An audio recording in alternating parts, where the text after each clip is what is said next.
un chant. Combattant jusqu'à la mort. Combattant jusqu'à la mort. Combattant jusqu'à la mort.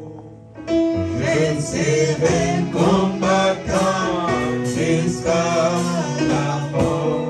Victorieux, victorieux jusqu'à la mort. Victorieux, victorieux jusqu'à la mort. Victorieux, victorieux jusqu'à la mort. Je serai victorieux. Molongi, molongi, molongi, jinoliwa. Molongi, kinoliwa. Molongi,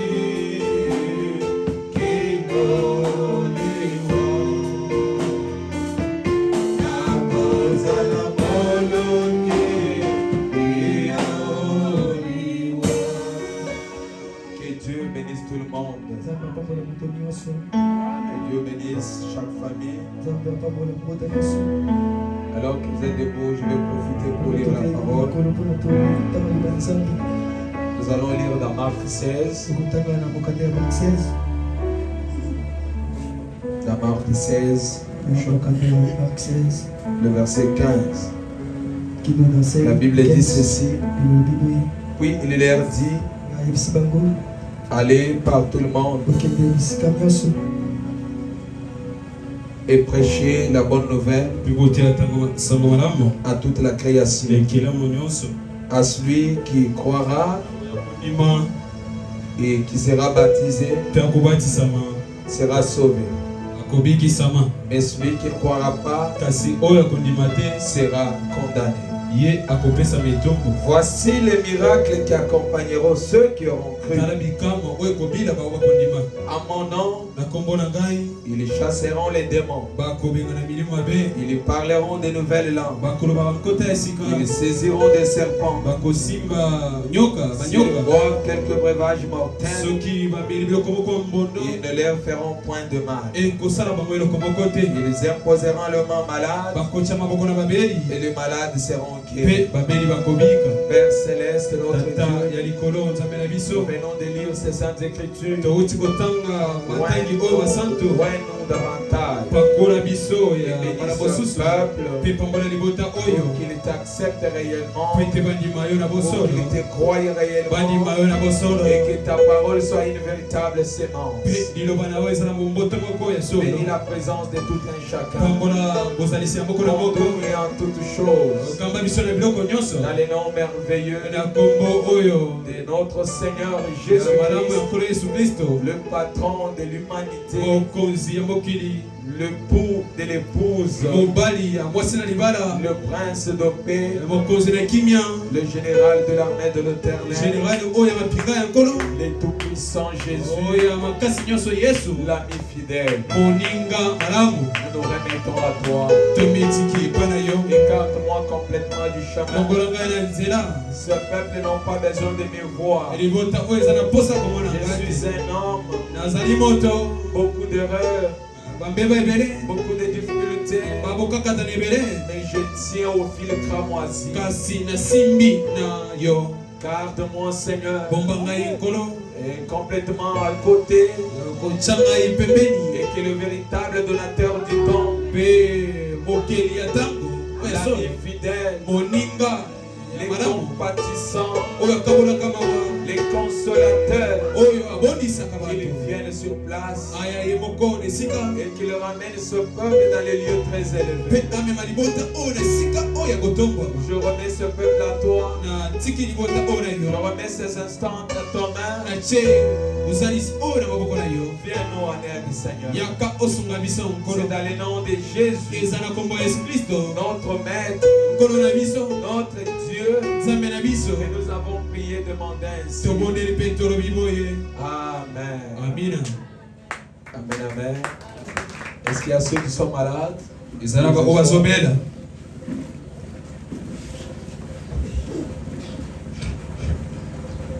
Frère Getty, bienvenue. Après nous avoir laissé très longtemps, il est réapparu. Que Dieu vous bénisse. Nous essayons de vous comprendre. Vous êtes au four moulin. Je vois que vous faites toujours un effort pour être avec nous. Amen, amen. Nous avons dit que nous organisons la campagne. Donc nous avons les soutiens de plusieurs pasteurs. Et ce qui fait que nous devons aussi nous préparer. Amen, amen. Alors nous allons parler, le sujet aujourd'hui c'est toujours sur la campagne. Le thème c'est propager l'évangile. Amen, amen. Sango malam. Parce que le monde aujourd'hui est dans un chaos total. Mais ce que nous devons faire, c'est d'amener l'évangile partout dans le monde. Et la Bible dit, allez par tout le monde. Prêchez la bonne nouvelle. Et la bonne nouvelle, c'est quoi? C'est ce que Dieu a fait dans cet âge. Voilà pourquoi, toi qui as reçu la bonne nouvelle, tu dois aller la propager au peuple qui sont dans une distraction, qui ne connaissent pas que Dieu est vivant, qu'il est le même hier, aujourd'hui et éternellement. Amen, amen. Tel que vous êtes là, c'est facile de croire Moïse. Mais croire Dieu au temps présent, cela était toujours une équation. Amen, amen. Le peuple croit facilement Dieu au temps passé que croire Dieu au temps présent. Parce que dans le chandelier d'or, la Bible dit qu'il y a un homme qui circule au milieu de ce chandelier d'or.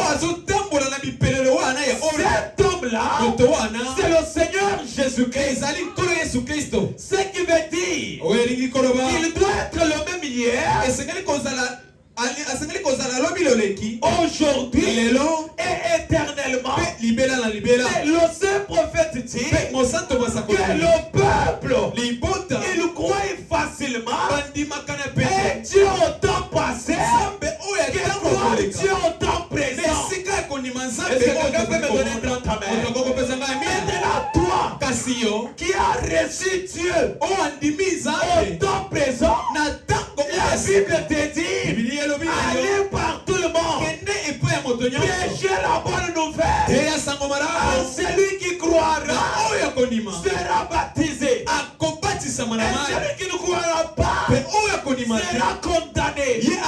Voilà pourquoi ce matin, toi qui es venu, nous te donnons la bonne nouvelle.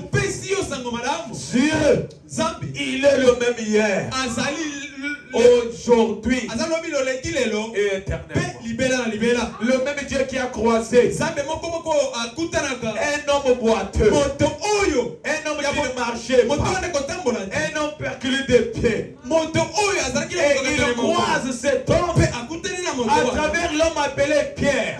Et Pierre le regarde. Le monsieur le regarde. C'était la porte appelée l'appel. Et quand Pierre regarde, le monsieur demandait de l'argent. Pierre a dit, je n'ai ni argent, je n'ai ni or, mais ce que j'ai, je dois te le donner. Lève-toi et marche. Ce matin, toi dont la vie ne marchait pas, ta vie doit marcher. Pourquoi? Parce que Dieu, il est le même hier, aujourd'hui et éternellement. Il est le Dieu de Pierre. Il est le Dieu de Moïse. Il est le Dieu de Moïse. Il est le Dieu d'Enoch. Souvenez-vous que le Dieu de Moïse, qu'est-ce qu'il avait fait? En train de traverser la mer Rouge. Israël en train de traverser. Mais derrière Israël, il y avait l'armée de Pharaon. Devant, il y avait la mer Rouge. De gauche à droite, il y avait des montagnes infranchissables. Et Frère Branham dit, quand les choses deviennent compliquées, Dieu, il est spécialiste pour les cas le plus compliqué. Donc à ce matin, c'est le cas le plus compliqué. Il est la solution. Pourquoi? Dieu, il est le même hier, aujourd'hui et éternellement. Oh, soyez bénis. Soyez bénis. Oh, dites Amen. Alléluia. Alléluia. Il n'y a aucun problème qui fait dépasser notre Dieu. Moïse, derrière l'armée de Pharaon, devant la mer Rouge, de gauche à droite, les montagnes infranchissables. Moïse dit, qu'est-ce que je dois faire? Dieu lui donne la solution. Et le peuple commence à pleurer. Moïse, tu ne vois pas l'armée de Pharaon. Moïse dit, ces Égyptiens que vous voyez ici, vous ne les verrez plus jamais. Ces ennemis qui sont là aujourd'hui, ils ne seront plus là. Pourquoi? Dieu va les engloutir dans l'eau. Et quand le peuple traverse la mer rouge, un peuple joyeux, un peuple béni, un peuple saint, en train de chanter, combattant jusqu'à la mort. Combattant jusqu'à la mort. Combattant jusqu'à la mort. Qui est de problème?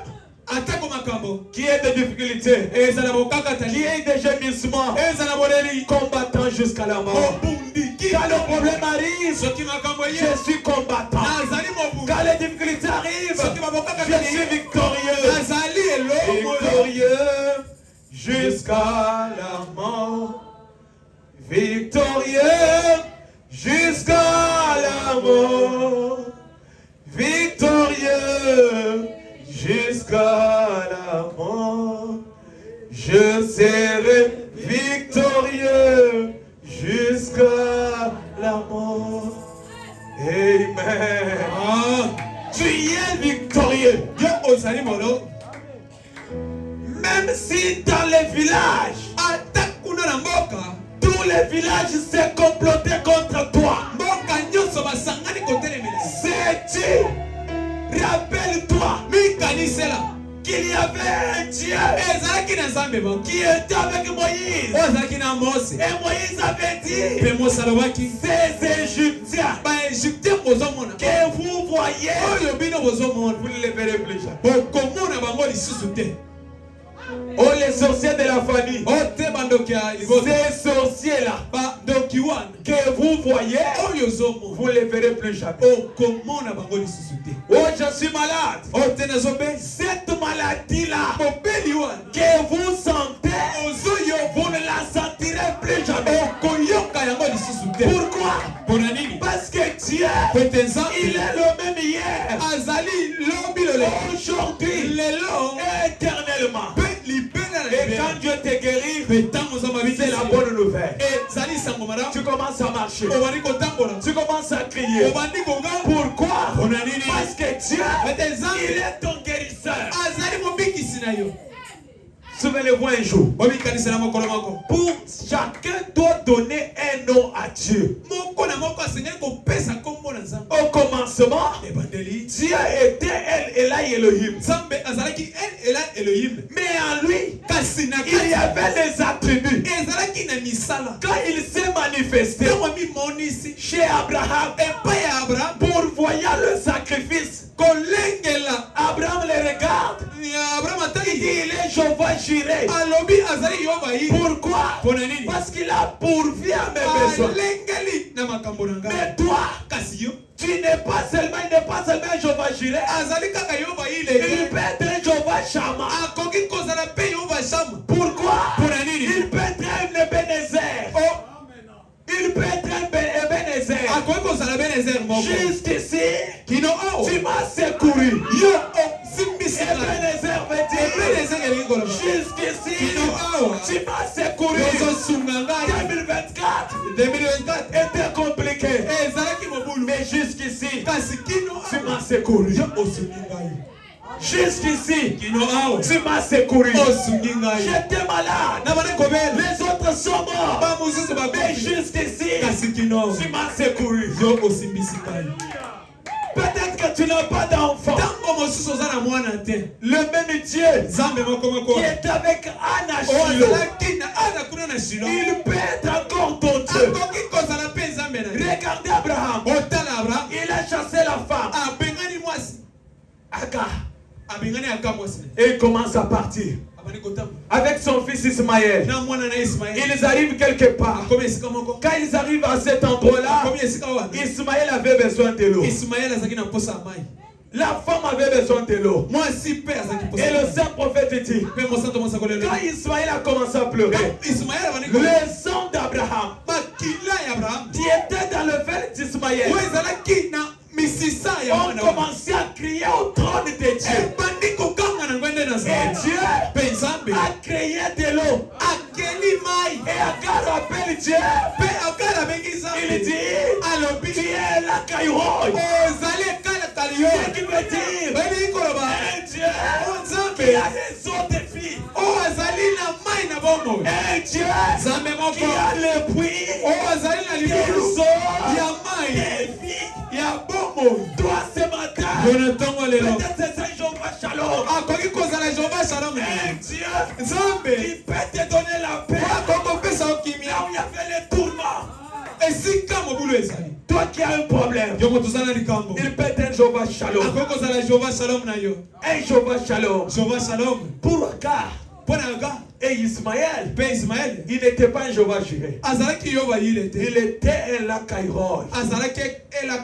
Ce qui veut dire un Dieu qui a le bruit des eaux de vie. Est-ce que quelqu'un peut me donner un grand amen? Maintenant, quand tu les crois comme ça, tu restes avec une expérience. Tu peux aller témoigner la bonne nouvelle. Tu peux dire, frères et sœurs, laissez-moi vous dire quelque chose. J'ai croisé Dieu comme un Lakaïroï.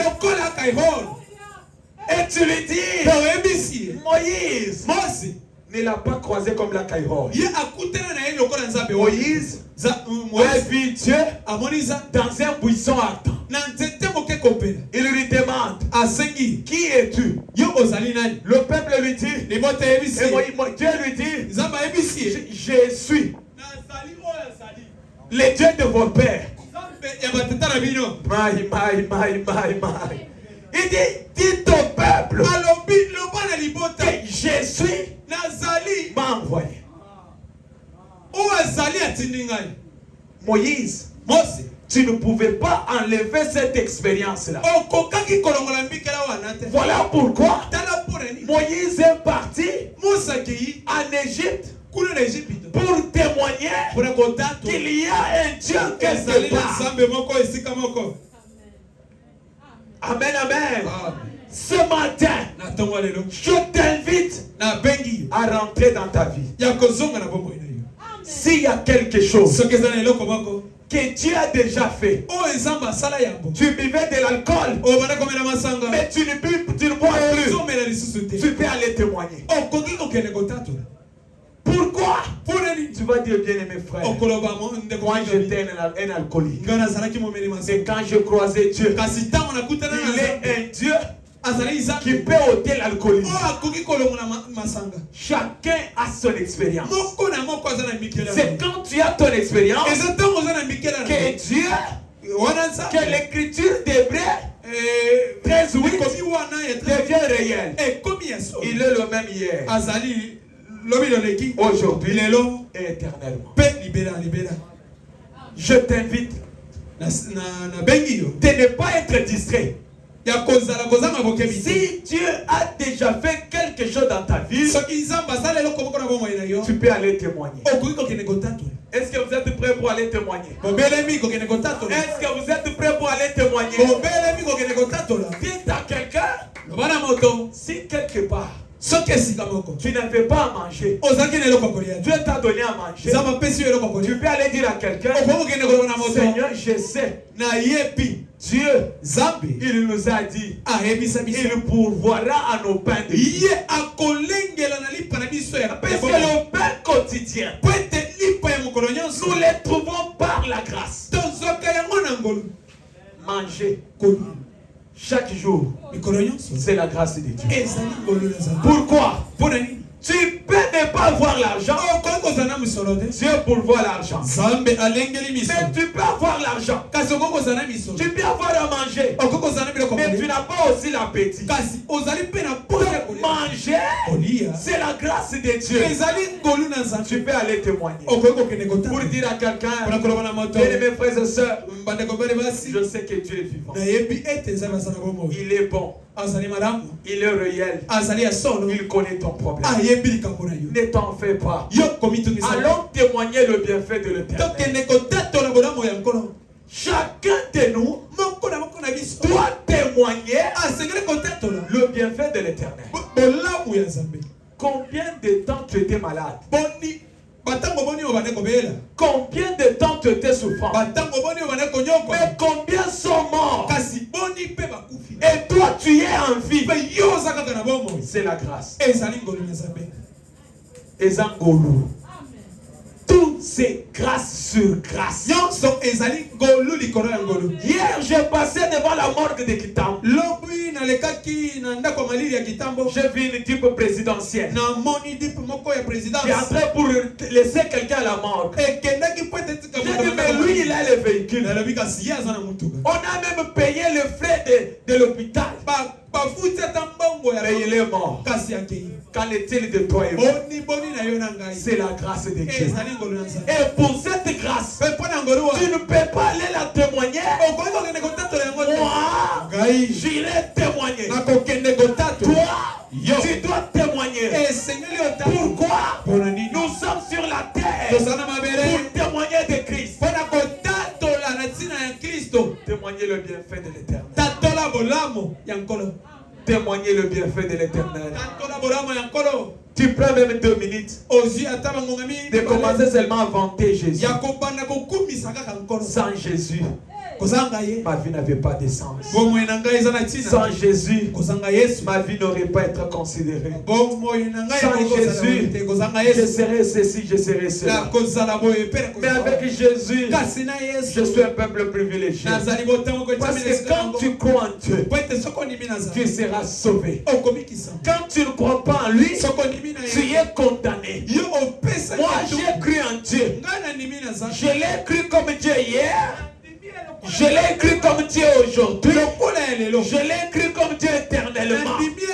Toi aussi, tu l'as cru de la même manière. Qu'est-ce qui te dérange? La Bible dit, voici ceux qui accompagneront ceux qui auront cru. En mon nom, ils imposeront le meilleur malade. Et les malades seront complètement guéris. Amen, amen. Tel que vous êtes là, vous êtes un peuple privilégié. N'abandonnez pas le message. N'abandonnez pas la parole. Les autres disent, croire la parole c'est difficile. Ce n'est pas difficile, mon frère. Tu es né pour garder la parole. Amen, amen. Amen, amen. Écoutez. Mais à quel âge on doit aller prêcher? Moi j'ai 80 ans. Est-ce que je peux aller prêcher? C'est comme nous avons notre maman ici. Elle dit non, moi je suis déjà vieille. Est-ce que je peux aller prêcher? Oui, tu peux aller prêcher. Écoutez ce que le prophète donne comme conseil. Souvenez-vous que dans la Bible, à l'âge de 80 ans, les autres ont été commissionnés pour aller prêcher la parole. Il dit ceci. Dans le message, croyez-vous que je peux faire ceci? De 51. Le premier paragraphe il dit ceci. Il dit, j'aimerais dire que je suis très heureux. Je suis très heureux. J'aimerais commencer ceci ce soir. Cet homme âgé d'environ 84 ans et quelques. Il n'est plus à mesure de travailler. Il a fait son temps. Et s'il a de l'enthousiasme pour propager le message de Jésus-Christ, je veux bien l'aider à le faire. Que Dieu bénisse mon frère. Ça va. Allez de l'avant, frère. Même à l'âge de 80 ans. Si Dieu me garde, quand j'aurai 80 ans, j'aurai ma Bible. Je suis là assis derrière. Je vois comment les jeunes gens prêchent la parole. Et je leur dirai, moi aussi, j'avais donné toute la jeunesse à Christ. Et je n'ai pas regretté. Si tu veux aller de l'avant, si tu veux que tes enfants soient prospères, que tes enfants soient bénis, prêche la parole. On n'a pas dit seulement d'être prédicateur. Même dans des rues, tu peux aller évangéliser. Même dans le quartier, tu peux aller évangéliser. Pourquoi? Parce que tu es né pour ça. Amen, amen. Amen, amen. 80 ans. Moïse. Quand on l'a commissionné par Dieu, Moïse avait quel âge? Il était déjà vieux. Il n'était pas jeune. Mais Dieu a fait grâce. Il lui a commissionné. J'ai vu la souffrance de mon peuple. Je suis descendu pour les délivrer. Dieu prend Moïse pour l'envoyer dans l'Égypte, là où son peuple était persécuté. Qu'est-ce qui arrive? Qu'est-ce qui arrive? Moïse descend avec la commission. Et il a fait sortir le peuple d'Israël de l'esclavagisme. Toi aussi, Dieu t'a envoyé un prophète. Quand il t'envoie Malachi 4, c'est pour te faire sortir des dénominations, te faire sortir du paganisme, te faire sortir du système du monde. Regardez aujourd'hui, tout a touché à la fin. Los Angeles est complètement brûlé. Hollywood complètement brûlé. C'est un langage. Le saint prophète avait dit qu'au dernier jour, Dieu brûlera ce monde par le feu. Mais ce feu-là ne viendra pas du ciel. Nous-mêmes, nous allons fabriquer ce feu. Voilà pourquoi aujourd'hui, les gens ne savent pas d'où est venu le feu.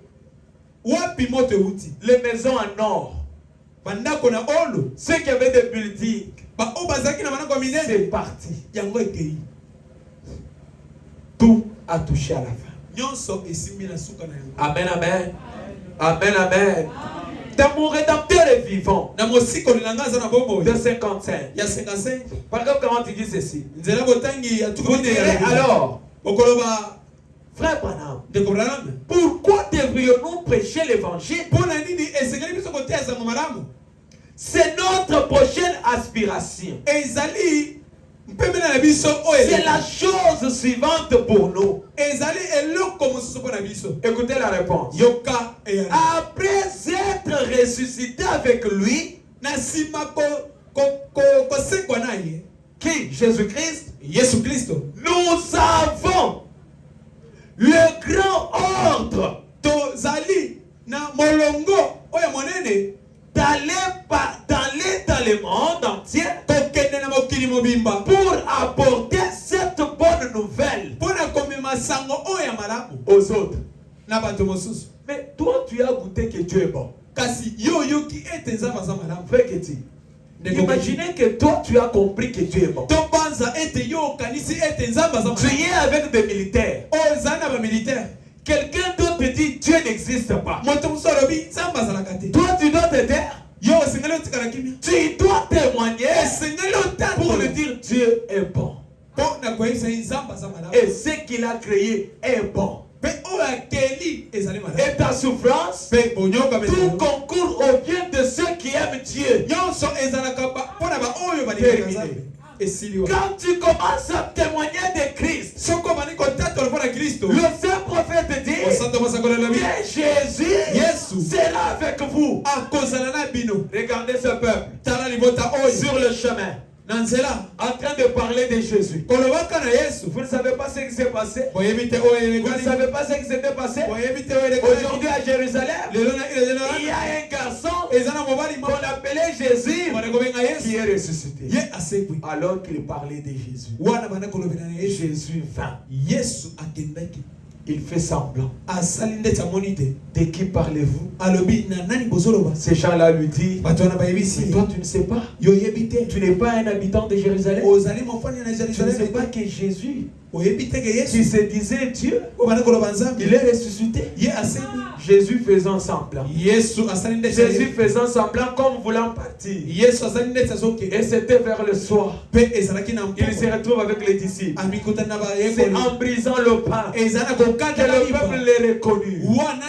Voilà pourquoi je vous dis, toi aussi, quand tu parles de Jésus, vers la fin, tu dois voir Jésus. Tu ne peux pas parler de Jésus sans le voir. Et Dieu se trouve dans sa parole. Dieu, il n'est pas plus grand que sa parole. Il n'est pas plus petit que sa parole. Mais Dieu, il ne voit que sa parole. Voilà pourquoi dans ta marche, ne tranche pas la parole. N'ajoute pas la parole. Crois seulement la parole. C'est ça la parole. Enlever la parole, ça devient autre chose. Soustraire à la parole, ça devient autre chose. Croyons la parole. Crois seulement. Crois seulement. Combien de tonnages sont morts? Combien de ceux de tonnage ne marchent plus? Mais Dieu a voulu que tu marches. Pourquoi tu dois marcher? C'est d'abord pour les témoigner.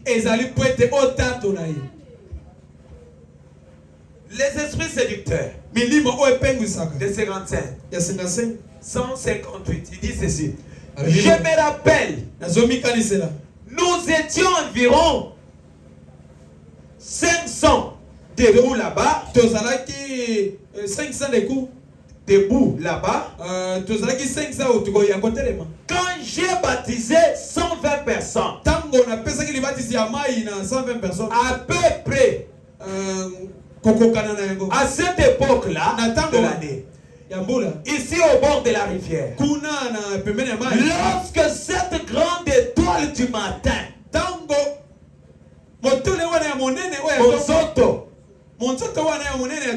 Tongo est descendu et a brillé au-dessus de la rivière. Cette même lumière-là, elle est ici. Cette présence surnaturelle. Parce que le peuple d'Israël, il ne pouvait pas marcher sans la présence de la colonne de feu. Sans la présence de la nuée de gloire. Quand tu es enfant de Dieu, la nuée de gloire doit être là. C'est ça la nuée de gloire. Dans la Bible, les Juifs, ils avaient la nuée de gloire. Dans la Bible, le peuple d'Israël avait la colonne de feu. Toi aussi, tu dois avoir la colonne de feu. La nuée de gloire. Pourquoi? Tu es un peuple sous contrôle de Dieu. À partir d'aujourd'hui, aucun sorcier ne peut vous faire le mal. Est-ce que vous dites amen à cela? Est-ce que vous dites amen à cela?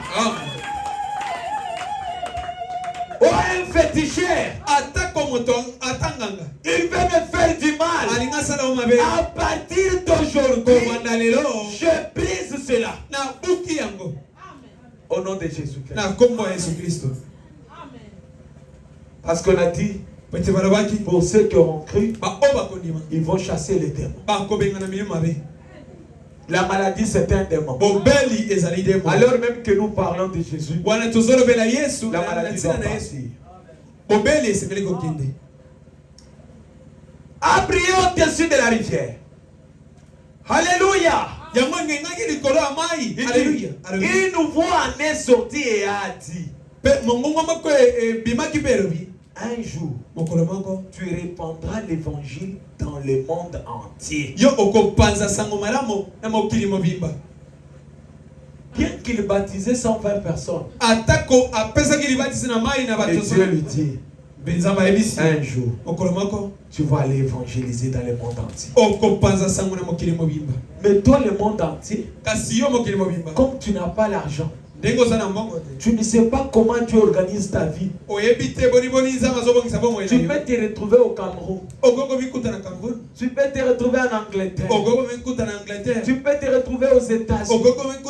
Ce qui importe pour toi, c'est quoi? C'est prêcher l'évangile. Témoigner l'évangile. Témoigner de Jésus. Mais il y a des gens, il arrive seulement en France ici, perdu. Il a oublié sa femme. Il a oublié les enfants. Il devient polygame. Il ne comprend pas qu'il est là-bas pour témoigner la parole de Dieu. Amen.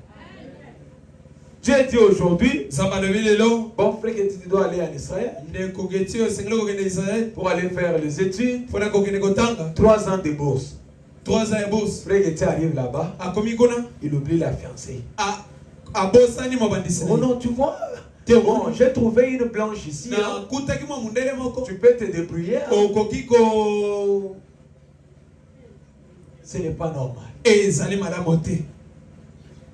Partout où tu arrives, la chose principale c'est quoi?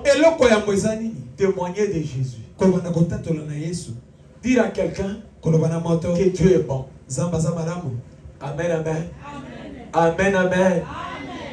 Voilà pourquoi à partir de maintenant, nous sommes déjà dans une campagne d'évangélisation. Toi et moi, nous faisons notre travail. Dieu fera aussi son travail.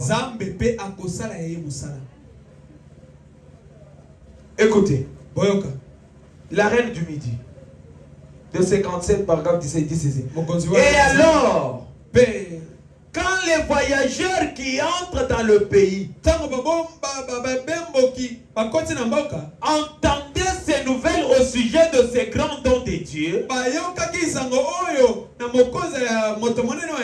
ça c'est dans le temps du roi Salomon.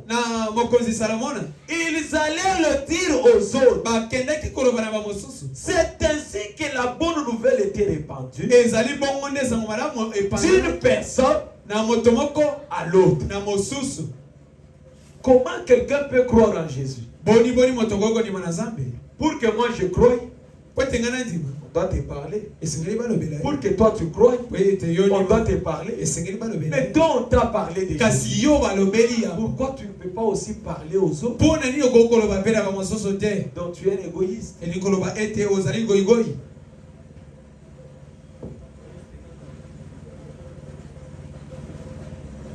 Amen, amen.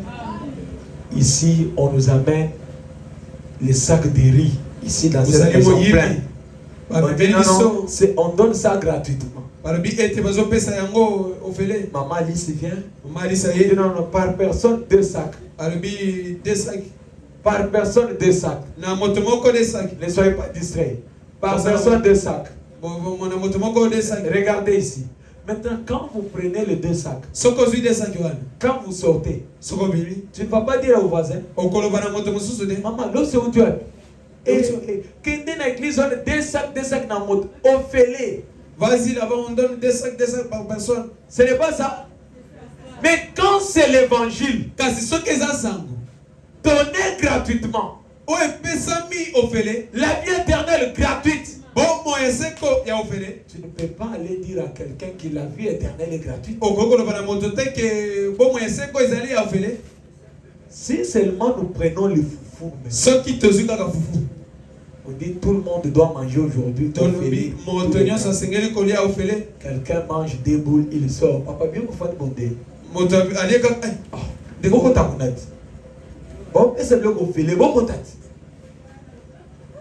Quand il parle, qui dit amen, amen.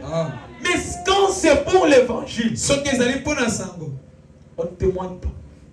On est prêt de témoigner de fidélité. Maintenant, le prophète donne un exemple. Dans la Bible, d'ailleurs, donne un exemple. Regardez Philippe. Philippe a croisé Jésus-Christ comme le Messie promis. Dont Moïse et d'autres prophètes en avaient parlé. Qu'est-ce que Philippe a fait? Philippe est retourné pour parler à Nathanaël. Lui dire Nathanaël. Il a trouvé d'ailleurs Nathanaël en train de prier. C'était sous l'arbre. Quand il finit la prière, il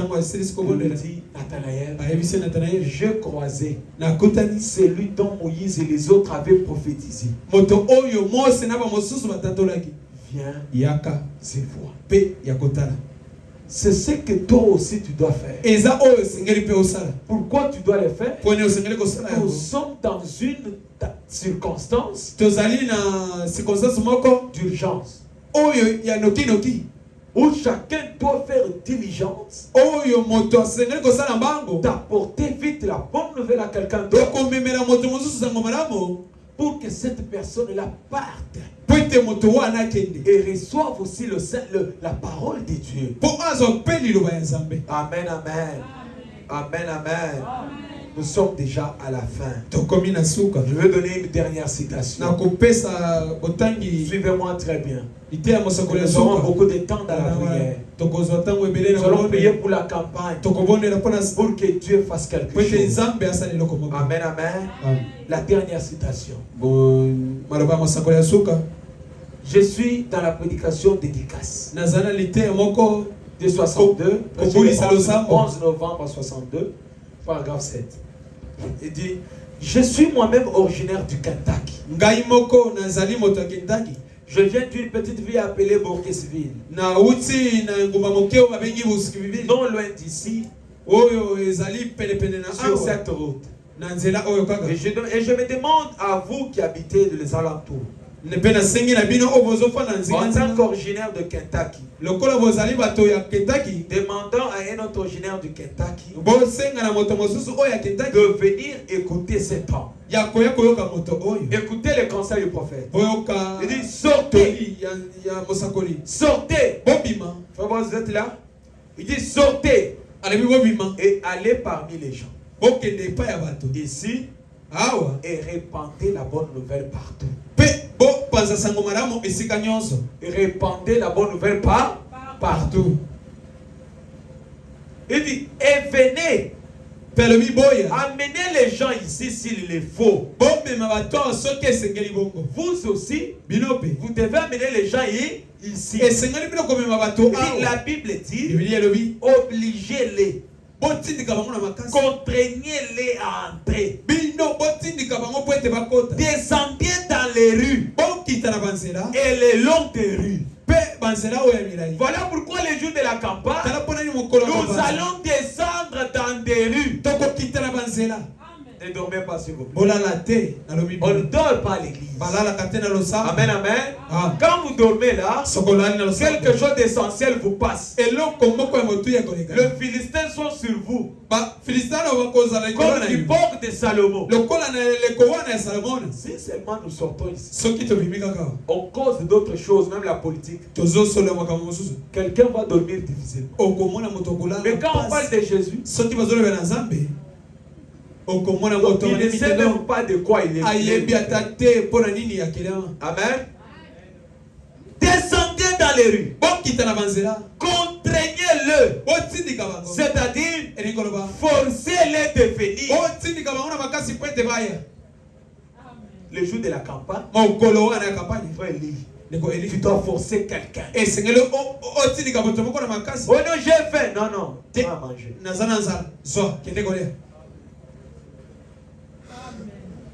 Je vous donne un exemple. Frère qui était ici, on ne prie pas avec lui. Il a son église. Mais comme il est question de Christ, il vient nous aider. Et suivez l'expérience. Un jour, il arrive. Moi, d'habitude, j'ai toujours pensé aux gens qui viennent, Doumer, ceci, cela, qui jouent quelque chose pour lui donner même un transport. Je lui ai donné les transports. Il a refusé. Il dit, pasteur, si tu veux que je vienne, ne me donne pas l'argent. J'ai fait semblant comme quelqu'un qui n'a pas compris. J'ai encore insisté pour voir la sincérité en lui. Vous savez, nous avocats, on peut lire quelqu'un dans le geste et comprendre ce qui anime la personne. Parce que tous les jeunes vont vous dire non, non, moi je n'ai pas l'argent. J'insiste deuxième fois. J'insiste troisième fois. J'ai trouvé que c'était en lui. Il dit, le paiement dont vous voulez me donner, c'est quand je viens comme ça, Dieu lui-même me paye. Maintenant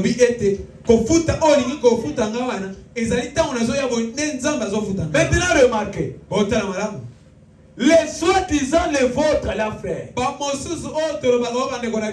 ils ne peuvent pas jouer sans qu'on leur paye. Donc, si vous voyez un frère qui ne communique pas avec nous, ça dit on l'a payé. Cet homme-là, il sait que Dieu lui a donné ces dons-là gratuitement. Moi qui vous prêche ici, je n'ai jamais reçu 10 000. Vous m'avez déjà donné 10 000 quand je termine à prêcher. Mais quand moi j'appelle quelqu'un d'autre, on donne. Ce qui veut dire qu'on ne prêche pas pour l'argent. On a beaucoup de choses à faire ici qui demandent de l'argent. Mais tu vas voir quelqu'un. La chose que tu as reçue gratuitement.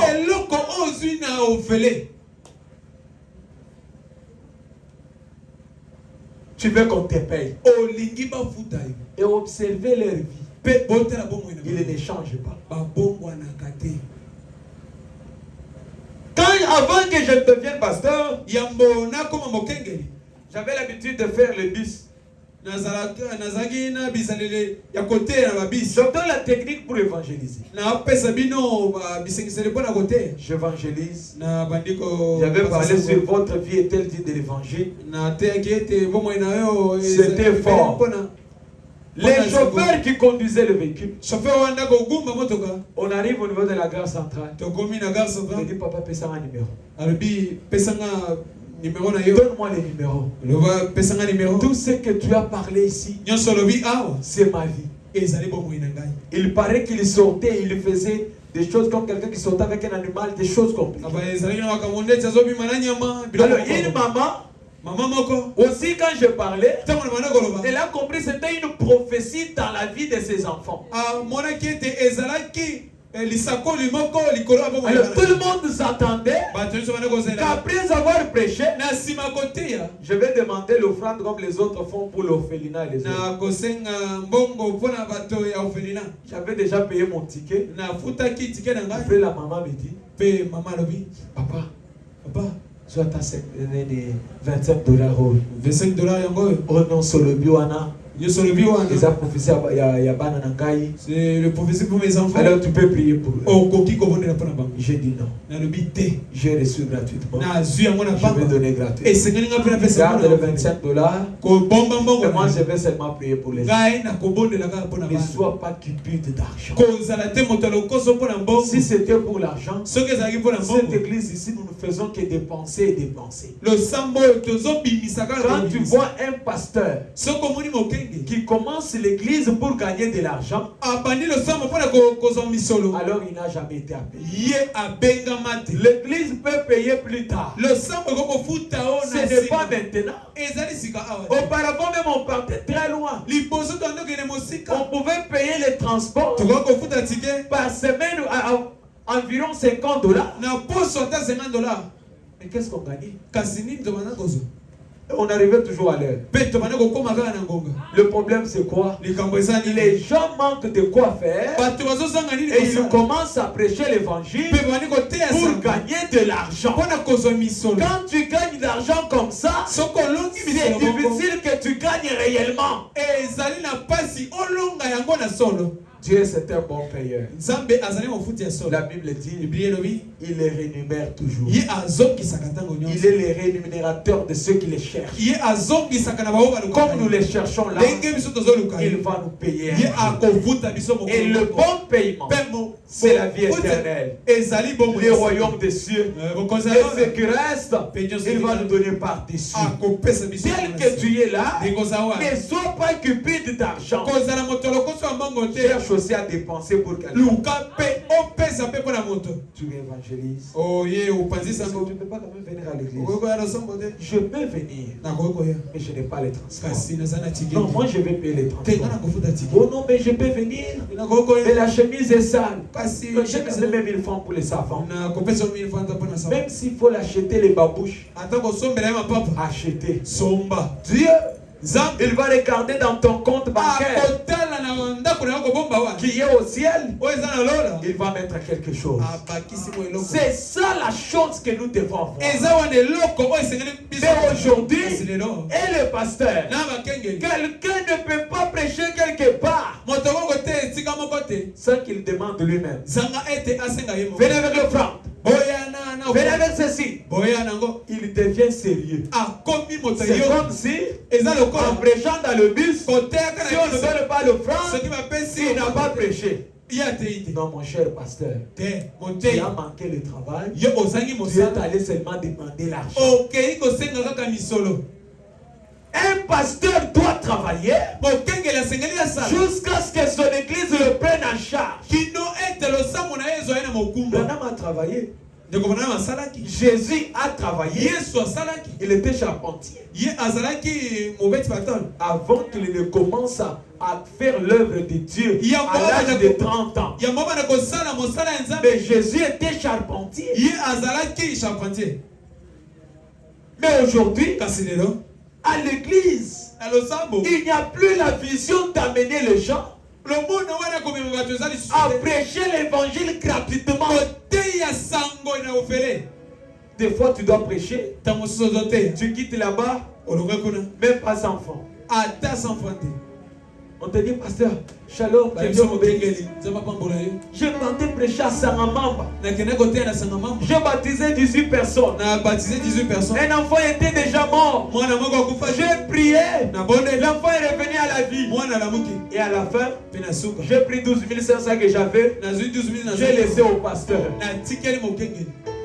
Mais toi, donner même 10 francs à quelqu'un pour l'évangile, tout à fait compliqué. Mais je vais vous dire quelque chose. Qui doit aller évangéliser? Si tu n'as jamais pris ton baptême, le baptême c'est quoi? C'est un engagement d'une bonne conscience. C'est un engagement où quand tu dis Jésus est bon, il t'a fait le bien quelque part. Tu dis je dois donner ma vie à Christ.